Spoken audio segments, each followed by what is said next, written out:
WKNIX proudly presents the following short-form radio theater.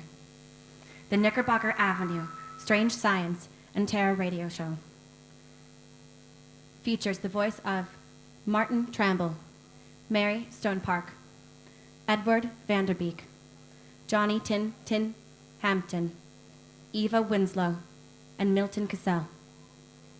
Tonight's performance is being recorded outside the studio of a high-traffic industrial area of Brooklyn, New York, and features a live audience.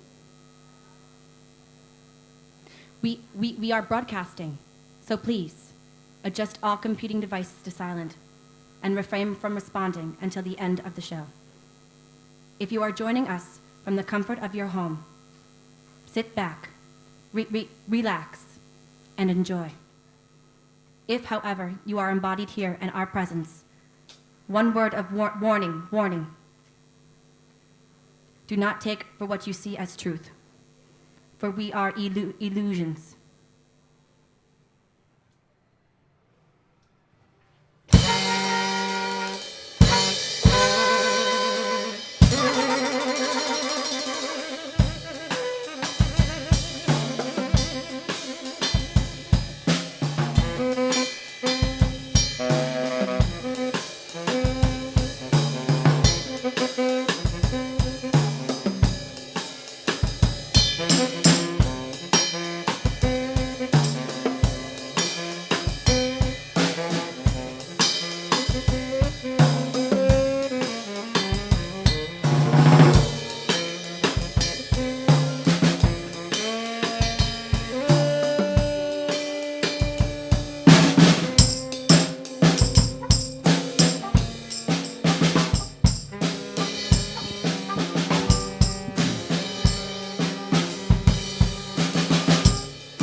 Now listen to me, damn it.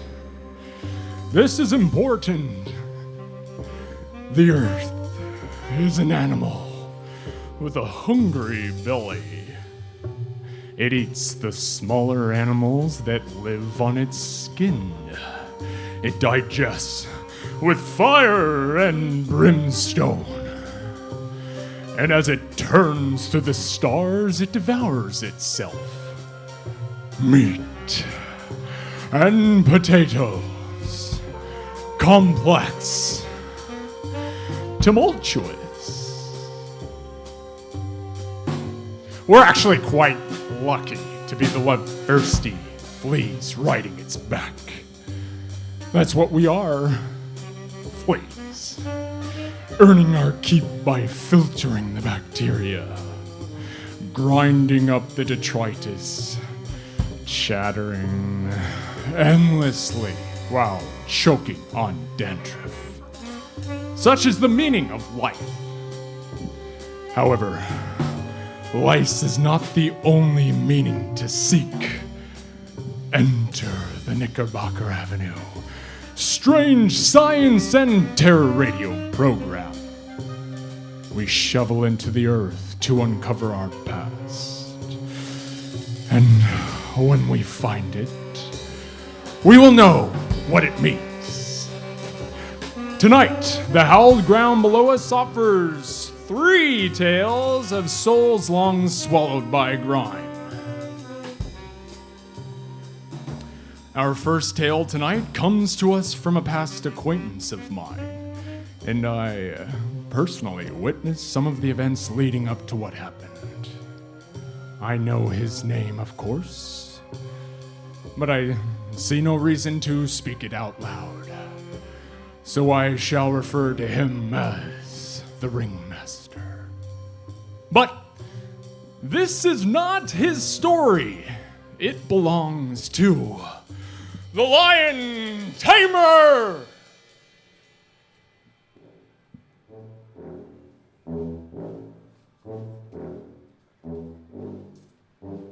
Ladies and gentlemen, boys and girls of all ages, thank you for joining us tonight and prepare yourselves for the most exciting, enticing, titillating, and mesmerizing spectacle known throughout the world, the amazing Trambini Brothers Circus Exhibition. Witness the heart-stopping feats of the Flying Farfalla sisters. See the antics of Ono the Clown and his posse of acrobats. And stay your fear during the performance of Phineas the Lion Tamer. I present to you, to introduce the show, Ono the Clown and the Trambini Orchestra.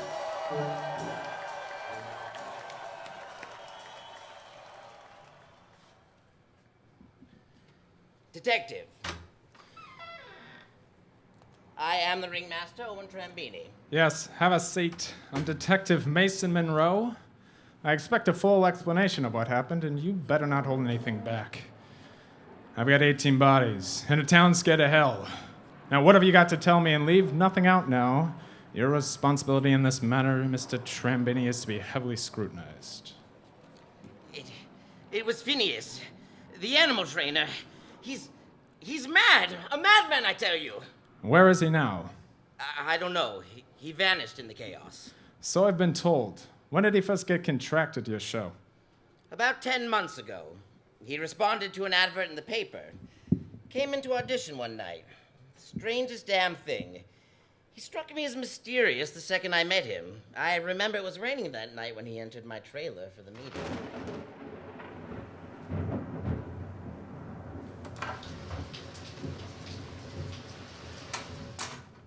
Mr. Trambini, I am Phineas, the animal trainer. I called on your assistant yesterday. She told me that I could... Yes. Come in. Sit down. Mildred tells me you have the experience we're looking for. I do. I was with the Beroldi Ensemble for 3 years as their chief animal trainer. I've worked with birds of prey and reptiles, and of course the cats. I currently keep 12 big cats, mostly lions. They are incredibly smart and astute. Yes. Mildred told me that too. She says you're widely known for your abilities. I have the best reputation around. My animals are given the utmost attention, and you will find no greater charmer than myself. I can bring you a higher profit, Mr. Trambini, and I intend on becoming the greatest known entertainer in the world, and I will reinvigorate this circus, and for that I will need to be paid top dollar, as well as lodging and additional funding for the care of my animals. Don't you agree? The greater means for animal, the greater ends for man. Agree. Yes, I agree. You shall want for nothing, and tomorrow I'll have our artist come down and paint you and your cats. It pleases me to have you as part of our show. Our last trainer had only 2 bears, and he was a shallow lush of a man. From now on, you will be known as Phineas the Lion Tamer of the Trambini Brothers Circus Exhibition. Indeed. I shall expect my quarters ready tomorrow by 2 o'clock. I'll be arriving at the station with my trappings at noon. You will send a hand to assist me, and I expect them to arrive at the station promptly at noon. Don't you agree? Yes, of course. I'll send Ono to meet you. He'll have a few extra hands with him. Thank you. On the morrow, then.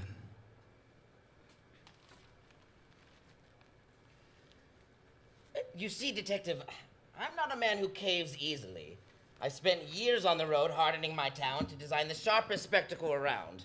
I'm shrewd in business, and luckily so, as I would never have organized such a production if I were not. However, that first meeting with Phineas caused me a sidestep. It was like I wasn't in control of my senses. He spun a web around our circus. I can't pretend to understand his power, but now after this massacre, I think back and I realize that he was a true charmer, like from the old sideshows. He has power over people. A power over people? You're mad. Yes, I'm mad. Sonia almost died. I've lost everything I've built. My name thrown to the mud, and the show has ended. All of us asunder, destroyed by a monster. I'm telling you the truth. I've witnessed his power, and I tell you he is something different. Something of the old world magic. All right. I've heard enough. We'll reach out to you if you have any more questions. You must believe me. I speak the truth. Find him. But be wary when you do. We certainly will, Mr. Trambini. We have 2 more people to interview today, so I'll ask you to kindly take leave. I warn you. Be wary.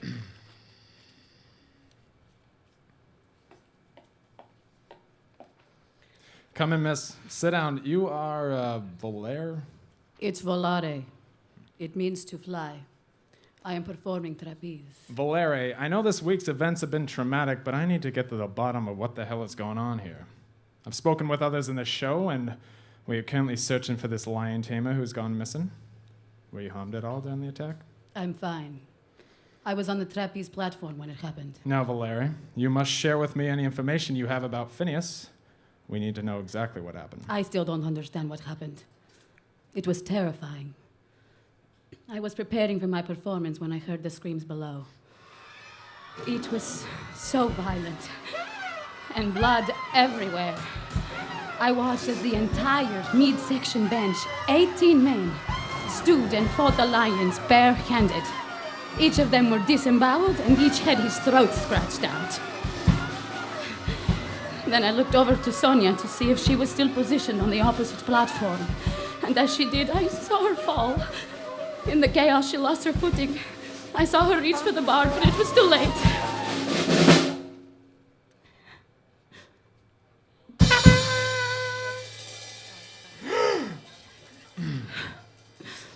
I watched from above as the lions dragged her away from the carnage. The beast stood over her as if protecting her from being trampled by the crowd. She suffered a concussion and a broken pelvis. However, through it all, I believe that Phineas was a good man, and whatever caused this was out of his control. How well did you know him? We were quite close. When he arrived with his animals, he was a breath of fresh air. Before then, our act was exciting, but he made it thrilling. When he first introduced himself to me, he was building coops for his doves.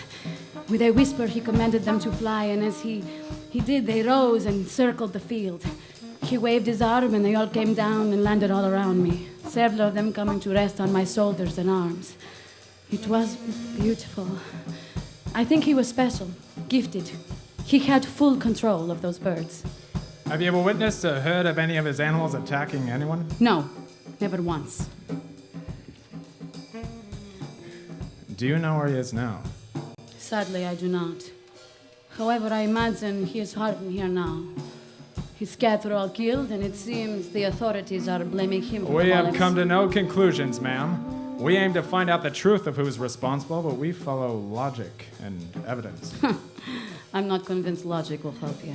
Is there anything further you might share with us that could shed light on this investigation? Yesterday, after the incident, I saw one of his hawks circling the field above the tent. I felt so sad for him, looking down on his previous life, then away into the sky to search for a new home. Detective, you will not find him unless he wants you to find him. What exactly do you mean by that? Do you know his whereabouts? I do not. No one does. He could be here right now, sitting next to you, and you wouldn't know it. Detective, I bid you adieu. And the like, Miss Valere. For the love of God. Farewell, Miss Valere, farewell. Harold, send in that clown. What the hell am I involved in here? Detective Monroe? Yes, come in, sit down. You are the clown called Ono. Yes, that's me. And how long have you been with the Trambinis? Going on 6 years now, sir. And in that 6 years, have you ever witnessed or heard of any animal attacks, animal abuse, or questionable behavior from the man known as Phineas? Never. That's totally unheard of. He loved his animals, and he cared for them with a powerful attention to detail. Do you have any explanation for what the events which occurred Saturday night? Well, sir, I believe it was vengeance. Vengeance? For what? If I may, Phineas had nothing to do with the attack. After years of working with those lions, I imagine none are more heartbroken than he. You see, Phineas has the gift of empathy. That's why he was so good with them. He had a bond with those cats that none other could understand. Then why did they attack? Have you taken note, Detective, of the victims of this scenario happen to be? Indeed we have. A group of 18 men in from backcountry, looking for entertainment.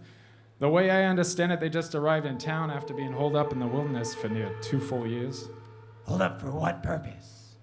What I'm asking you is, have you examined who they are?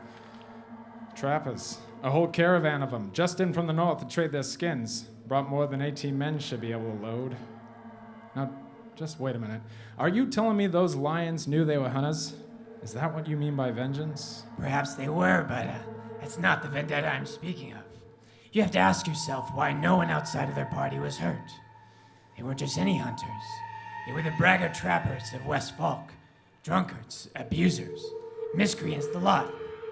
Led by a bandit trader who raised more than one village in his time. One village particularly sealed his fate. It was the childhood home of Phineas. You don't say. Hey, how do you know this? I'm the clown. People tell me everything. Phineas trusted me. You see, he knew me. Knew I was powerless. Knew that I abhor violence and those who abuse power and threaten pain and death to get what they want. Here at the circus, we share a different ideology. You see, life is to be enjoyed. Our family here has chosen to be enchanted by illusion and to celebrate the novelty of nature, not to force it under our feet. This still leaves me trying to connect the facts. If this story of vengeance is true, it answers the why, but I'm still without a how. How on earth would he get those cats to assassinate his foes? It doesn't add up. Additionally, an act of murder, even if it's justified, is still illegal. Yes, Detective, but Phineas didn't murder anyone. His lions did. It seems to me in my small understanding of the law that even if you manage to find him, it cannot be said that he is guilty of any crime. He never acted negligently. The lions forced their own way out of their cage. They worked out the mechanism of the gates and forced it right off its hinges. By the time anyone could tell what was going on through the screams, he was already gone. We have a witness stating that he was present at the beginning of the show. Yeah, I saw him during the intro, but he disappeared and no one seemed to notice when. I'm not saying what those beasts did was right, but by the standards of nature itself, it was just. I think that'll be quite enough. Oh no, the clown. We'll send for you if we have any further questions. One last word. Yes. His understanding and control of animals is not limited. I've seen him task field mice to burrow. He once led an army of butterflies through the big top. No snake nor wolf nor insect would ever disobey him. And I believe even the sharks in the ocean would obey his command. Choose not to believe if you would have it. It matters nothing. I agree with you there. My beliefs matter not. You see, I'm the detective. People tell me everything. I've seen your circus show and we're alike. I'm an illusionist too. My trick, however, is to keep this town thinking they're safe, regardless of what I believe. Farewell, clown.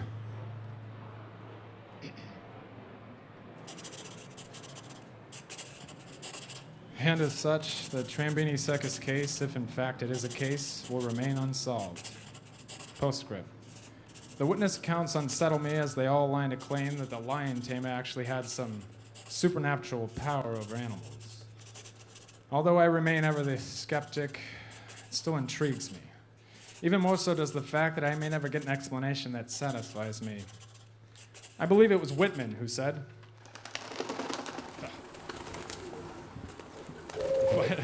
What is the meaning of this? Where'd you lot come from? We lot are legion, and we are the sons and daughters of the old soul animal. What? Oh my God! How did you? What are you? Mildred! Mildred, help me! Phineas is here, and he's changed from enough! Silence! We are the ones murdered by man, because we do not speak. Any mortal who kills without necessity will find our wrath filled with contempt. My eyes can become any eyes, and my voice can speak to any ear. I can hear what every mouth on earth is saying.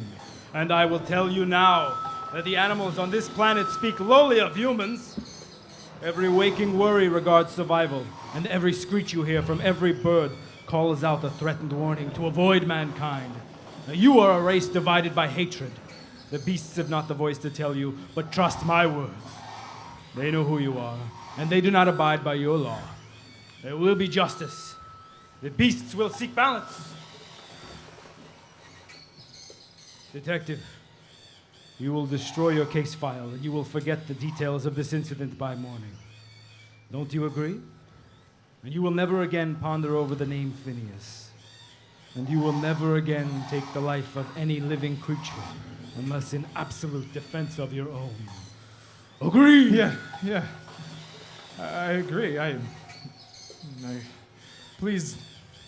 Who are you, man? Why? What devil gives you all the power to change into animals? This mess. I must destroy this case file and forget all the details of this incident by morning. I will never again ponder over the Mildred.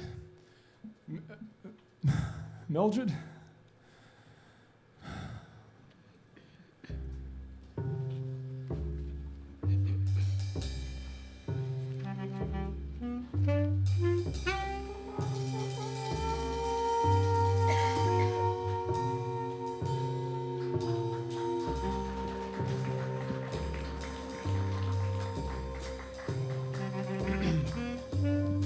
Each animal on this earth has a valuable soul.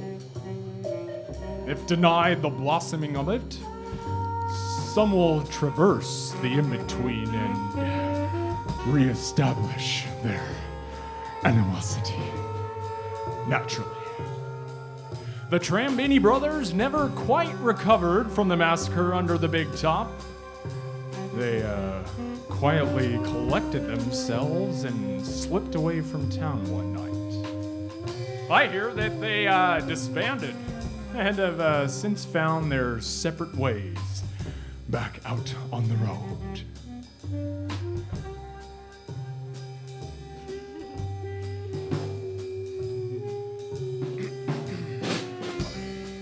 The stories we carry with us are resources in a survival pack slung over our shoulders as we cross the great desert. Our second chapter tonight contains a grand tale of humanity's future and the story of our one race called human and how it almost came to an end. To hear this tale is to hear of the heretic that will save us all from oblivion. Please resist any temptation to flee until the end of the show, for you just might miss a valuable lesson.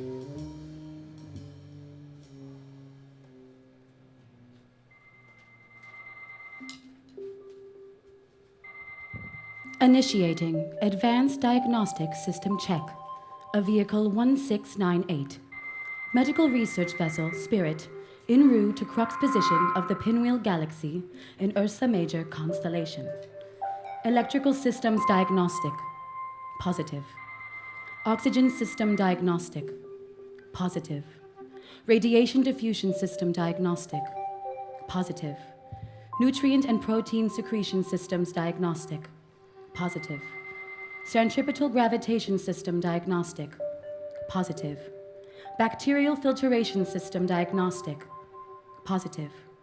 Ultraviolet radiation system diagnostic. Positive. Laboratory safety initiative system diagnostic. Positive. Pharmaceutical production system diagnostic. Positive. Internal memory system diagnostic. Positive. Organic flora and fauna overlook system diagnostic. Positive. Physiological vital signs for all 35,476 citizens confirmed. Greetings, Dr. Pinchot. Security access granted. Thank you, PTT-8. That's quite enough. I'd like to run Protocol 59H. Confirmed. I calculate 322 minutes. In hours, please. Confirmed. That would be 5.36666667 hours. Okay, thank you. Now run Protocol 138-T7. Confirmed. I calculate 3,007 pounds per square inch. Excellent. Please message my son and remind him that we have dinner arrangements with Dr. Coulson at 1800 hours. Confirmed. Message sent. That will be all for now. Security access terminated. Dr. Pinchot, how are you this morning? You only get morning if you're near a star. Well, always astute. Indeed, none of us would know what morning is outside of Waken. Has PTT-8 scanned the ship? Yes, everything is humming along fine. How did you sleep? Well, still phasing during REM, but no dreams. Same here. Although last week I woke in a cold sweat, but couldn't remember if it was a dream or not. As you know, my grandfather had visual stimulus dreams aboard this ship his whole life, but was only ever able to remember the one, a medical anomaly. So, you and Jonathan still joining us for dinner tonight? I look forward to it. Just sent a message reminding him I know he will be with Dana today, and I know she makes him forget about everything. Please, invite her along then. I forged enough flora for another plate, and we'd love to meet her. Yes, thank you. I'll extend the invitation. Excellent. Well, it'll be my honor to have you. For now, I have some blood work to attend to, so I'll look forward to your attendance later. Cheers. In health, Dr. Coulson. In health. Dana, my love. Johnny, in health. What are you up to? I've been assigned flora maintenance. It's my day's duty to realign these steam oscillators. Don't stand too near. Oh, Johnny, when will we be joined? You deserve a place on the medical staff. You've trained for 6 years now, and your father knows all of the administrators. Have you spoken with him about it yet? Well, not yet. I'm attending a dinner with him tonight in Dr. Coulson's quarters. I was hoping to bring up the subject then. Oh, that would be fantastic. I know you love working in the flora cycle, but this ship was designed to create doctors. I just know you will make a wonderful physician. And when our great-grandchildren finally reach Ursa Major, your name will be legend. In health, Dana. You're too kind. And your great-grandfather knew what it was like to dream. A concerted bloodline, if you ask me. You're a legend guaranteed. It remains a mystery, you know. 1,000 years in transit to the Pinwheel Galaxy, several generations, more than 100,000 people born and died over the years, and only 4 recorded dreamers? How do you explain that? I wish I knew. My dad once shared that my great-grandfather told him as a child about his dream of a forest on Earth, set to fire. Imagine living on the Earth, seeing trees, seeing fire, smelling it. Of course, he was born here on ship. It's really quite mysterious that he dreamt it all, not to mention having a dream of Earth. The other 3 recorded dreams were all constrained to the experiences here on ship. Well, I imagine that we carry our dreams of our progenitors with us. In that sense, deep in your heart, you know what it's like to be on Earth. You know what it feels like to see fire. Give me your hand, Dana. How gentle your touch. Look at our hands together. We will be joined in touch, in health. I love you, Dana. By health and heaven's stars, put that on your arm. Where? What? Oh my! By health, what is this? It itches. Oh no. What's happening? Quarantine procedure Q17 is now in effect. Flora maintenance sector is now sealed, pressurized, and locked. All access will be denied until the override command is initiated. Oh, Johnny.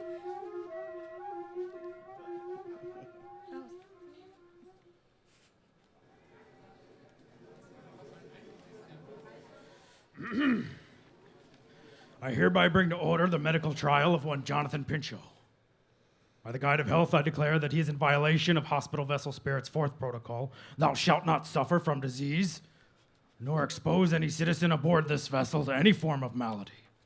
Additionally, through gross negligence, he risked the life of one Dana Snowden, who now stands beside him in quarantine and will, because of circumstance, suffer from his same fate.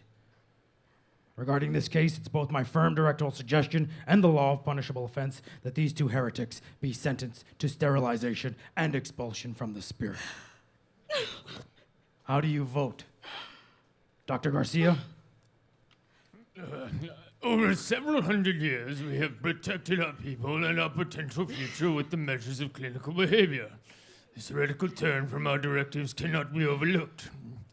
By the consequences listed under Health Program Prime, Protocol 4, I move that the 2 deceased citizens must be sanitized and expelled from our vessel. I confirm and support your vote, Dr. Garcia. Let the Council of Physicians take note. Dr. Pershing, how do you vote? After being debriefed on this case, I spent the entire night consulting the ancient medical scrolls. And indeed, to the clinic's surprise, I found references describing the symptoms of the defendant.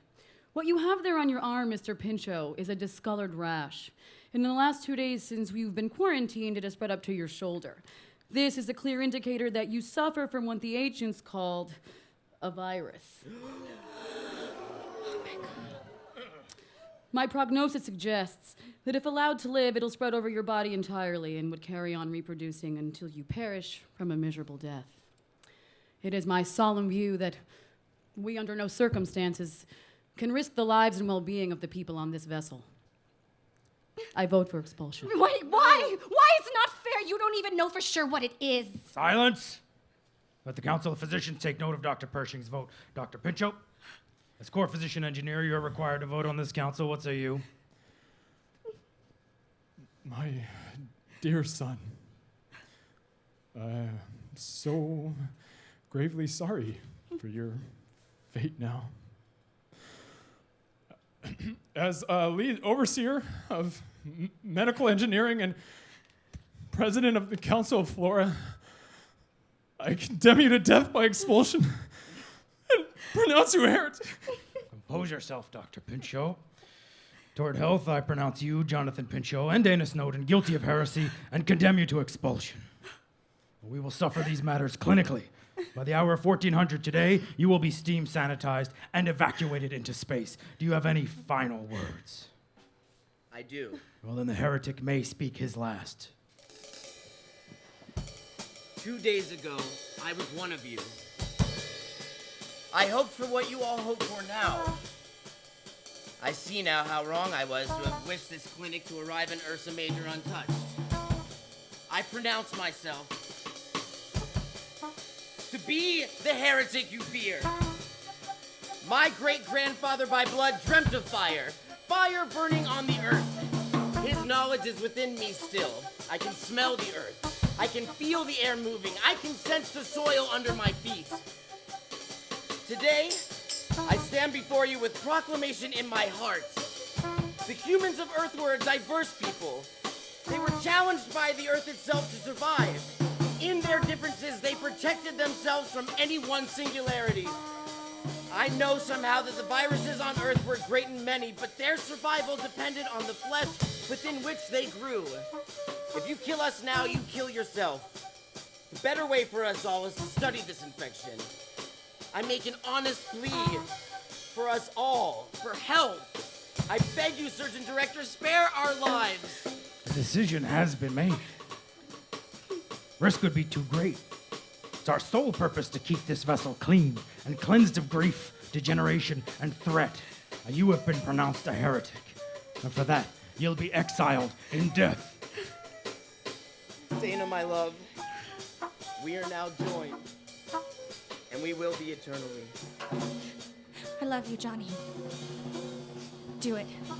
Do it. Do it now. I, Jonathan Pinchot, in defense of us all and for the fate of my love, Dana Snowden, reject your hypocrisy and cast you down as weak. You endear yourself to the legends of the spirit and claim your plight to be that of medicine. Yet you murder me because of a discoloration on my skin which you have yet to understand.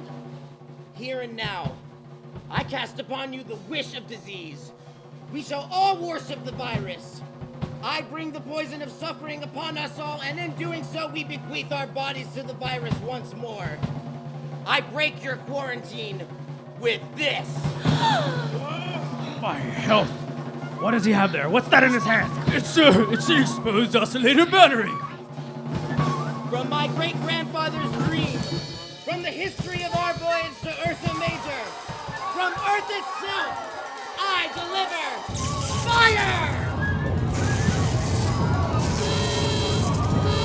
Attention. There is a thermal event in Flora Maintenance Sector 4. Thermal event is spreading through the Flora cycle and now threatens central capacitors. Initiating quarantine override, Command 13. Emergency engineer maintenance is required in Flora Maintenance Sector 4. Main capacitors are failing.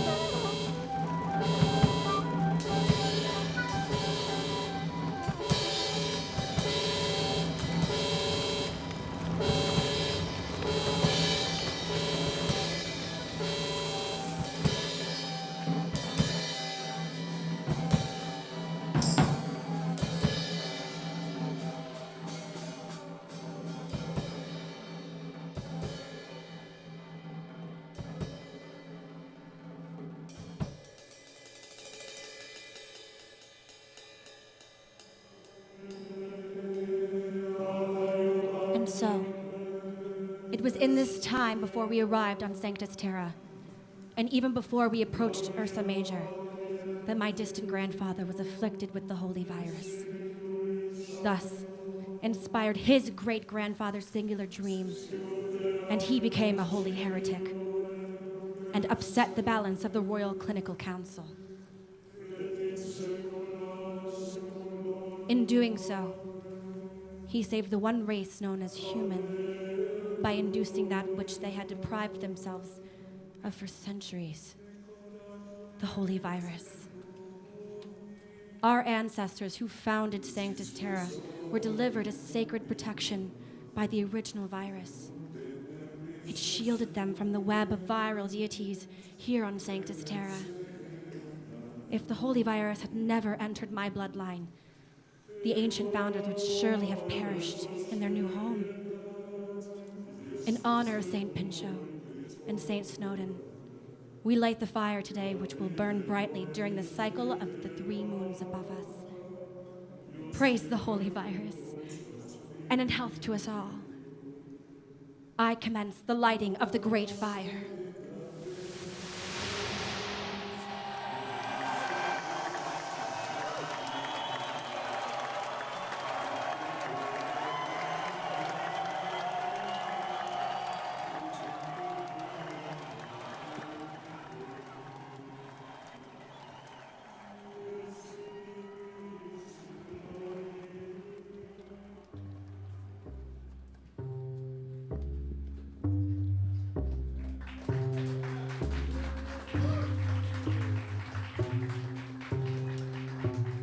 Who's to say how many animals are out there in the cosmos? How many humans? The distances are so vast we may never know. Still, we will seek new homes for new humans on sacred ground. May the holy maladies of the universe make us stronger.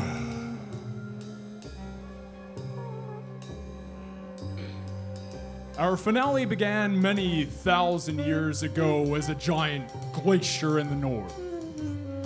Over time, it carved its way into a valley and eventually melted into a grand lake. Brilliant blue, frigid, and ancient. A village prospered on the shores of the lake, but not without a price. The doomed souls of High Grand Lake survived by the glacier's tolerance and passed on to us the legend of the Glacier Lake Witch. And the monster she bested.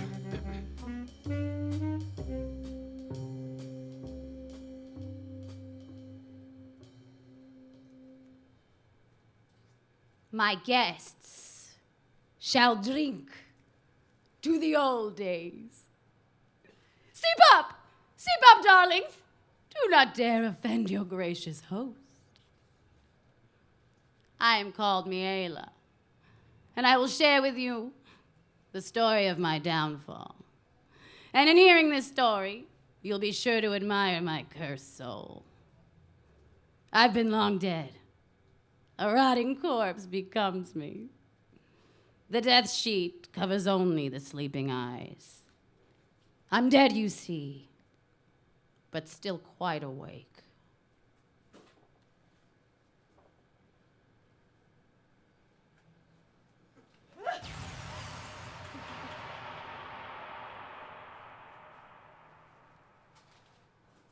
You all would find this hard to believe, but I created the world's first harp. It was a spell I cast on a young god during the kingdom of Egypt. With a few words, I disarmed him of his bow and arrow, and in that same moment, showed him how ruthless and base with his weapon he was. I plucked the bow at the correct intervals, as my ceremonial ancestry is taught. And with another word from me, this weak-minded god slit the throat of 12 other archers and brought their bows to place at my feet. And gathering them together, I took advantage of their different designs, tightening some, loosening most, and plucking the bows in ceremonial tide. I groomed the kingdom until the entire army laid at my feet. Such is the extent of my powers. Many of you recognize me without placing who I am. I have drenched myself in the molten steel of your past. Your ancestors all knew me and feared me. Many times I have felt the heat of the pyre, and many days and nights I have been underground.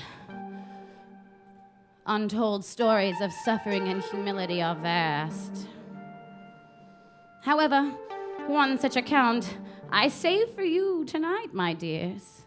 So heed the lesson, or perish.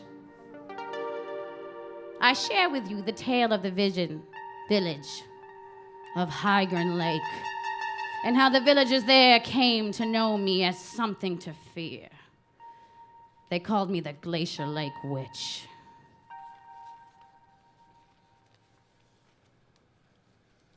No, please, curse you, witch! There are few from the brim who wander and whim since the day my legend began. For it starts with a cough, then it takes the skin off. Do the stray bones believe in my plan?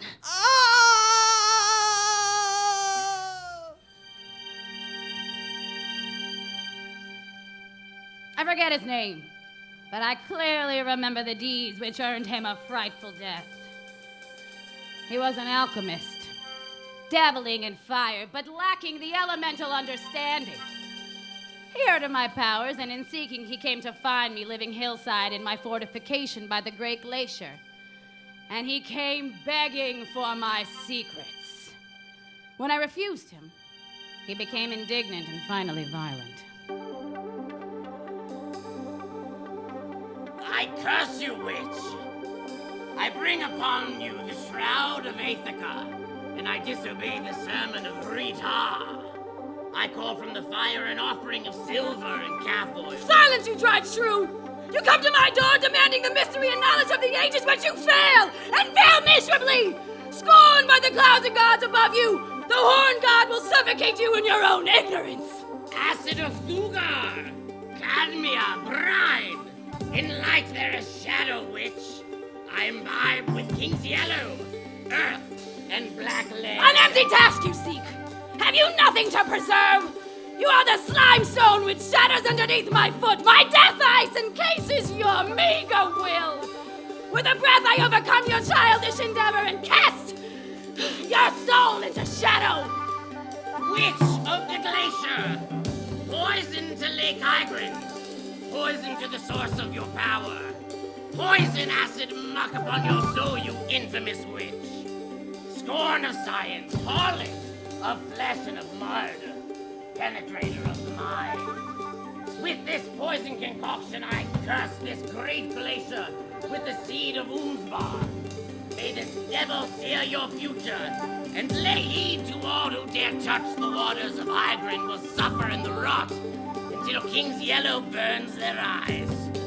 May the knowledge of fire come aware in your suffering as the children of your evil perish before your cursed soul, ancient hag!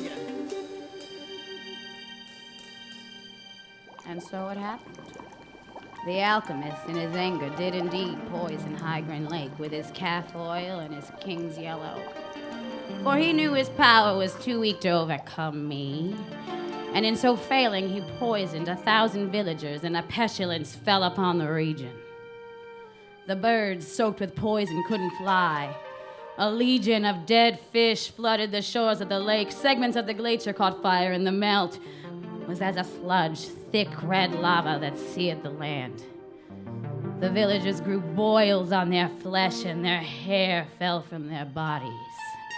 And none could eat or drink without being poisoned. I could hear the cries of anguish and their moans of despair, even from my chamber above the village. After one cycle of the moon, the glacier became poison rusk, and the lake was covered in a dark oil of death.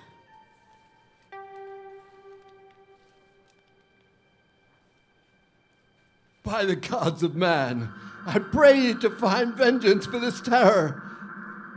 This can only be the evil machinations of that accursed Glacier Lake witch. May she burn in shadow, screaming! My family has perished, and now they lay on the funeral pyre. Our whole nation has been touched by this evil. And I beseech you, with the promise of my tarnished soul, to transform her poison into vengeance pure. I call upon the gods to raise Oomsbar from the lake of sludge. May the hand of darkness fall upon that accursed witch for all eternity.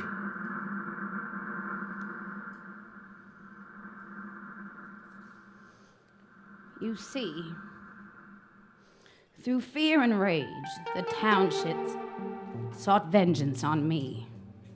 A misunderstanding of deathly proportions. In beseeching the gods, the mourning villager pronounced the name of Oomsbar, and the gods apparently found favor in his request, for the Oomsbar was awakened. And formed from the sludge poisoned on the lake, the great force of rage stirred into existence. The lake boiled over, the shores lit flame, which melted the glacier, and the flooded village before, killing everyone who was still alive.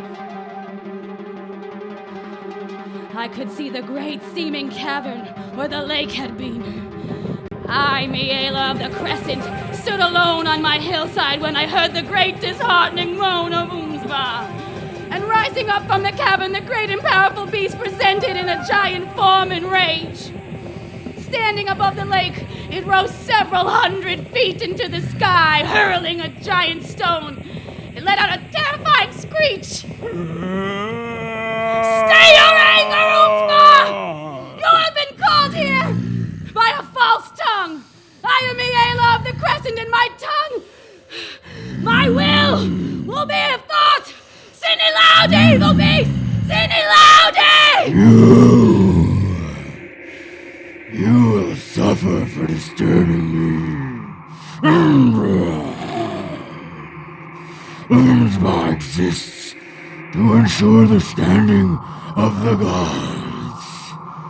I am called forth from a dream to punish your insolence and desecrate your power rich. By the sermon of Rhea, you will drown in the blood you have spilled. I suffer for no one! I say stay your anger! For it is a human that poisoned the lake! It was a human who violated the Treaty of Rhea! An alchemist of weak flesh, an armored disguise, who had annihilated the region with the wrath of fire brought pestilence! And so doing it, challenge! Focus your torture unnecessarily! None, O innocent witch, I will prolong your breathing so that you may suffer my death scratch for 1,000 years. It's a mere dream to me, for I have no end and no beginning. I am a chasm of murder embodied by the gods to complete their divine will. You will enchant no more, vile witch, for your skull will cave under my finger. Brilliant Morcus of dream and flame! Foot of the ancient dust and wind upon the throne of the world! Curse of light and water, maker of history, I cast you the spell of truth! Stay your anger, Umspa, for I am Malaine! You, Malaine? The divine and everlasting, you are from the crescent.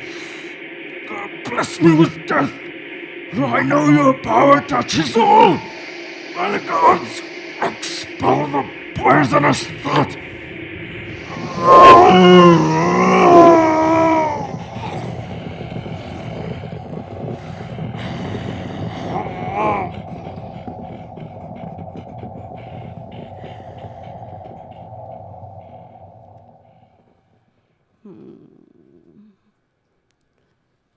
And in such manner did the dog of the gods fall at my feet. The great and powerful Umsba, forever silenced. Some tell the legend of the witch who fell a titan, although no human witnessed it and lived. Some say that the gods themselves melted the glacier into poison to take vengeance on the evil ways of humanity. However, the myths hold only faint glimpses of truth. The real story, as told to you now, reveals the true nature of my real name. For I am Malaine of the Crescent. I am of the court of gods, and I've existed here for many eons. Before the Bactites first discovered fire and metal, before the Chlorans learned to grow food, before the first vicious battle between humans, I was already seated at the throne of time. My children will follow me, and we will be here when the next glacier forms, and when the steaming pit that used to be Hygrin Lake once again produces life in cool waters. I will continue to rake up the detritus of humans, and the failure of legends will continue to duplicate. Such is the true nature of my power. So sip up, dear guests. For all who drink from my enchanted cast will be in devotion for me eternally. Come, children, we've work to do.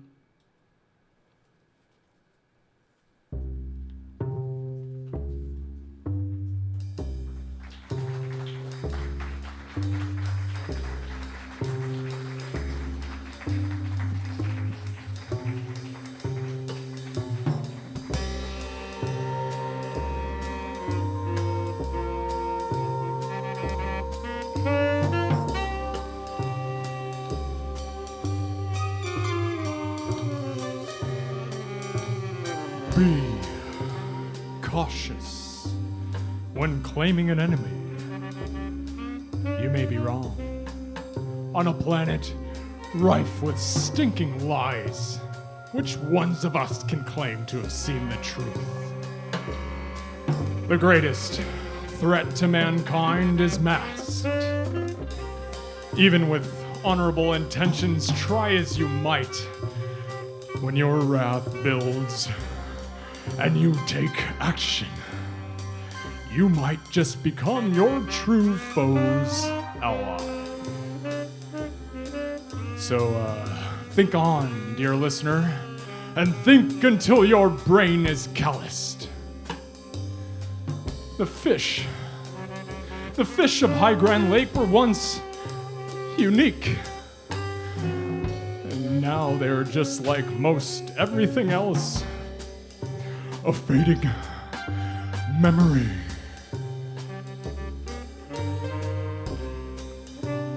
We bring you these stories for a reason. parts of beauty and parts of brine. We warn you, always trust the universe. Never trust the time. Join us next broadcast under a full moon to see what Alpheus Axelrod sees with his perfect telescope. Admire the sinking statue of Jim Jenkins. And reach deep into the psyche of Cindy Spinks to witness the true meaning of emptiness. This has been Knickerbocker Avenue's Strange Science and Terror radio program, brought to you by WKNIX Studios and featuring the talent of Mary Stonepark, Edward Vanderbeek, Mirabelle Tucker, Johnny Tin Hampton, Eva Winslow, and I, as your sentimental host, Martin Tremble. I'll see you all on that purple shore in the silver twilight.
Well, that was trying. Thank you guys very much. That was a list of credits. And can somebody in the back, John, can you, or Bobby, can you re-roll the credits? I want you guys, there you go. So anyway, this was a big, huge project. I want to thank everybody involved, all the cast, all the crew's amazing, great friends, great talented people. I could never have gotten anywhere near doing anything like this if it wasn't for this big, awesome crew of people. I want to thank Video Destination, which is Ryan and Bobby, for running the live stream. I want to thank everybody that contributed, the puppeteers and everybody up on the roof. Thank you guys up on the roof and in Drew's place. It was very difficult to pull off. I also would like to thank Justin Baldwin standing over here for doing these amazing illustrations you guys saw of the show. Justin Baldwin, thank you. I want to thank Nick, Carell, and Greg Becker, Carell Van Beekum, and Nick Chen for being in the band doing the music. And I'm not sure I even know everybody's full names. I'd like to thank the dancers, Noemi, Mario, Megan, and Mackenzie. Thank you very much, you guys. And Mackenzie did the choreography. And the wonderful cast, which is Ian, Liz, Kitty, Jeff, Aaron, Trevor, and Blaine. You guys are really amazing. We're going to wrap up here over the next half an hour, but we've got an after party at Buna Cafe right across the street. They got great, amazing Ethiopian food, and they're keeping an extra bartender on for us. So I hope you guys will hang out a little bit more and join us for the after party across the street. Thanks again so much. And it will be the video will be available after the fact on facebook.com/Nick Avenue, KNICKAVE. One more hand for the cast and crew and the musicians. Thank you.